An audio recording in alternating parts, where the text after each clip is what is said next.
G'day, welcome back to the channel and thank you for joining me. Oh, that sounded fun. What was that? Maybe you stuck it in too low of a gear, that's what I reckon. Anyway, so here we are. We're at Eastern Creek Raceway in Australia. Now, none of you probably know this. My dad, when he was a young lad, used to race Formula 4, and that's why we're here. We come to race Formula 4. Well, my sister and I, we bought my dad a present, this experience. So this is me documenting it and sharing it with you. I'm sure you'll love that. So they're in there right now. They've gone in that room. They're doing their little training course, and we're going to have to be stuck in that little garage just over there. I've got my camera, and I'm going to try to get a few good shots, and then at the end we'll have a look at the race because they put a little camera on the car, and you can buy that off them. So yeah, this is the experience. Let's have a look over here in this little room. So here we are. There's this little room here, as you can see. This is where they get you to sort of get ready. Your people can wait here, get your stuff, get your little suit. Sorry, get your little suit over there, and put you in the cars, and off you go. I'll quickly show you where they are in here. Doing the. So you see there they are. He's just hiding behind that guy with the hat. Sorry about the flicker there. But that's see, they've got to do this course. Of course, my dad was a race car driver, so he's probably driving you insane, but you know, he's a patient man. But let's check out this ex-race car driver driving these cars he used to drive. And yeah, he's really enjoyed being down the track so far, which is really cool. Anyway, let's get into it. So this is the car he'll be racing in. Not racing, I keep saying that, I just keep seeing racing everywhere. This car he'll be driving in.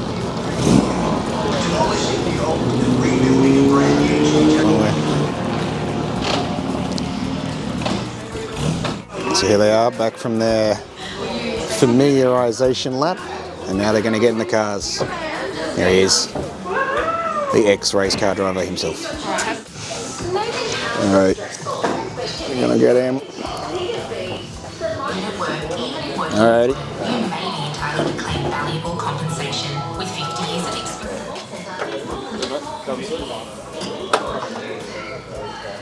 Just a moment. This is the bit we want to get on camera.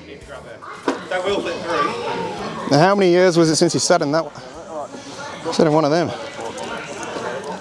Alrighty, so while Stephen finishes getting the rest of his briefing there, I will cut this audio and cut into a nice little bit of music for you to enjoy the race.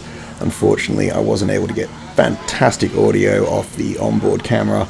It was just all wind. So yeah. Anyway, as you can see, he's just getting a very brief briefing. So it looks like he is sinking right back in with how it feels. I mean, all the gearbox is the same as stuff. So I imagine why not, eh? Whoop, stalled it.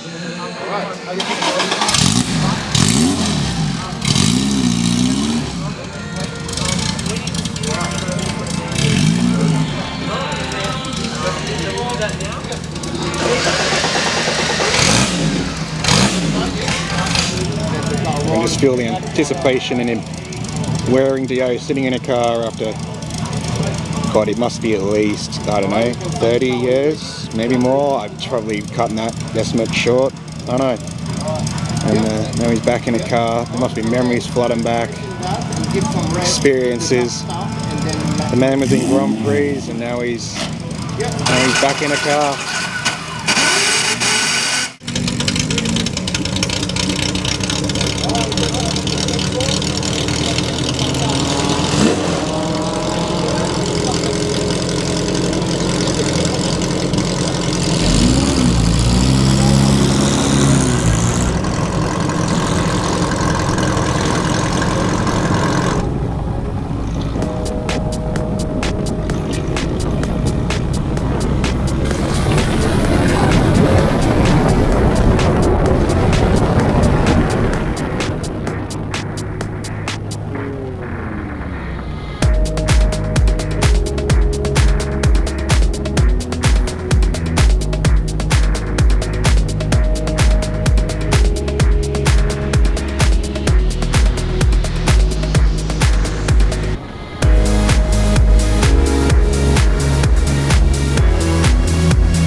And there you go, that was the first 10 laps. And I think he enjoyed it so much, he went and bought another 10 right away. Like literally. So, but I won't include those in the video. For now, let's see what he thought of the experience. Yeah. So I put together a little interview with him. So yeah, let's sit down and check that out. All right. So yes, I probably should have prepared some questions. I'm not recording, by the way. So how did you feel about it yesterday? I thought it was fantastic. You know, it's probably 50 years since I drove a motor car in anger, and it was just fantastic how easily and naturally it all comes back to you. Yeah. No, it looked like it did. Especially by the time you got like round like a lap, you know, Yeah. it came right back. So what did you think of the car? I think they're really nice. I'd forgotten how small single seaters are, so really tiny little things. But fortunately, I've not put too much weight on. So Yeah, you were happy to fit in? yes, I was delighted to fit in. Although I could hardly get my feet down the bottom. When I used to drive racing cars, I used to drive them just in my socks because they were always a bit small down there. Yeah, I find driving with no shoes on weird. Well, you can feel the pedals very well. Yeah, but wouldn't you get like really tired feet driving for so long? No, Or like sore feet from pressing in certain parts, or did you like shift your feet over a long race? no, there's not much weight in the pedals, and it's nice to be able to feel the pedals. You know, you're doubly clutching. You have to feel the accelerator from the side of your foot, and the clutch. You know, you're doing them both at the same time. So it's actually quite useful to have the extra sensitivity that. Were you able to do that with that car? Yeah. Yeah? Yeah. Okay, so compared to like the actual race cars, what was the feel of the car like relative? Like, was it as nimble, as quick, as stiff? Look, it was not as powerful as the single seaters that I used to drive. They had more acceleration, and they had slightly more stable on the road because of the sort of bigger tyres and this kind of thing. Yeah. But it was a very easy car to drive. It was very neutral in its handling, so it didn't have many vices. Even the one or two times when I got the back end flicked out, it was fairly easy just to correct it. Bit of opposite lock and keep yourself going, and it was very good. Closely to see it. All right, cool. I had another question. Oh, so why don't you give a little bit of information about the past, the team, and a couple of races you were in to the camera, and yeah. Well, I can. It reminded me actually the circuit when you came to the finish line. There was a little sort of chicane on the way across, and it reminded me a bit of Thruxton. I should have said it reminded me a bit of Croft. So there's an old airfield. A lot of racetracks in England were old airfields, and I went up there, and I was the fastest car, so I was on pole position. I set off to when the race started, and somebody beat me to the first bend, but I managed to pass them just after the first bend. And I led the race from start to finish, but right at the last lap, as I was coming through to take the checkered flag, I came through that chicane. For some weird reason, I just let it drift off to the right, ended up in the dirt, and there were stones flying everywhere. Anyway, it made no difference. I was still far enough ahead to be able to go over the line and win the race. Yeah, I think you were saying something about that yesterday, and the pit team was rather upset about that. So how many cars were in the team, and who were the drivers and all that kind of thing? Okay, we had two cars, and Jim Crawford was my co-driver. We had a lot of fun. Racing perhaps was not as serious in those days. It was we certainly parted well as drove well. The rest of the team, like the support crew. I suppose you have to like have at least like a couple of mechanics and what. Yeah, Each car had a mechanic, and they were very skilled individuals. Their preparation was fantastic, and that was the team. Yeah. All right. Now, a couple of races, I suppose. List them off so people can look them up if they want to go and have a look. Easiest the thing, Irish Grand Prix you've been in, I know that. Yeah, the easiest thing to do is just get onto Google and go Stephen Chollerton Racing. Yeah, there were lots of pictures and there are lots of phone books and this kind of thing. All right. No, any other questions? What was it like sitting through the briefing? Look, it was interesting. It wasn't. You should never ignore what they had to say, and of course, because they're running a sort of school, they had idiosyncrasies which were special to them. So the flag system wasn't the usual racing flag system and this kind of thing. So it was useful to listen to it and make sure that you knew what was happening and where you could pass, how it would be controlled. And they did remarkably well considering there were a lot of people there. It was quite busy. I mean, they're really pushing through. Those cars actually get a lot of use. Yeah. And finally, to wrap it up, how did you feel sitting behind that person for half a lap twice? Well, actually, it wasn't as bad as it sounds. That was like a little club circuit, and there were no big long straights. Normally, on a full-sized circuit, you're doing a lot of thrashing around in the bends, but you've got a good straight to run down, so you can draw a few breaths and have a little bit of rest before you get back into the bends. But there was no chance to stop anywhere. You were always turning. Yeah. So it wasn't that bad. You get slowed down for a little while and just go, all right, I'll just gather my breath and get back to it soon. All right. You would do it again? I would do it again tomorrow. All right. There you go. All right. Well, thank you very much. I guess I'll wrap it up now.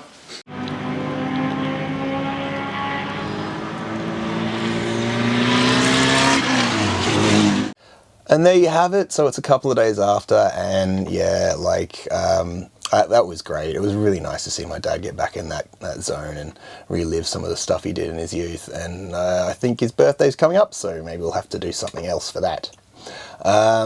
It turned out that my old man was actually a big enthusiast into the cars. He bought the first March 73B, apparently, according to the records. He's very quiet about it, though. He's a very humble man. So it's kind of nice to put this out there for everyone to see, because I don't know if he talks about it enough. Anyway, yeah, thank you very much for watching. If you have any questions, please do comment down below. I'll put some links to team histories or like race histories from that era of stuff I found on the internet down in the description. And yeah, be well. I guess if you're folks, one of them or both of them have, not done something that they really loved in the past, encourage them to get back into it, because, yeah, that was well worthwhile. Yeah. Anyway, rock on, be safe, I'll catch you next time.